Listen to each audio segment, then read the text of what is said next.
point for the two countries to resume dialogue and exchanges in every aspect in Sino-U.S. relations. For example, the dialogue between the high-ranking diplomats and some other contact. I'm sure this is one side of the two countries' relationship. And on the other side, as we witnessed the recent remarks by the President of the United States and his cabinet members, the U.S. would like to address the value-oriented or ideology-oriented diplomacy, address the importance of military allies established by the United States since World War II.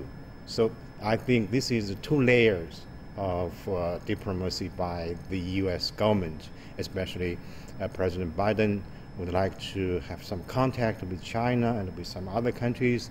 On the other side, he would like to impose his idea, his mentality to the relations between China and the United States. Now, given your expertise, how do you see China-U.S. relations evolving under the new Biden administration? I think the two sides both were relaxed when Biden took the office as the President of the United States, as we compared with the situation or the relationship between China and the United States in previous 4 years. At this time, the two sides, I think, would like to resume their old track. I mean, a stable relationship between the two sides.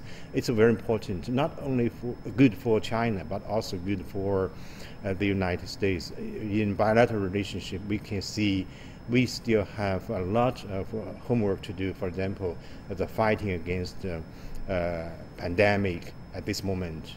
Without such a cooperation, actually, the United States suffered a lot, under the leadership of President Trump. But this time, this is a good opportunity for China and the United States to cooperate in this regard. And multilaterally speaking, I'm sure the two countries can do something, for example, in dealing with the nuclear issue in Iran, in Korea, and also the climate change cooperation. So we are returning to the old track, the traditional track between the two sides, but we still face some obstacles. For example, the emotion in the United States. They would like to take China as the #1 competitor, and they would like to take some tough measures against China.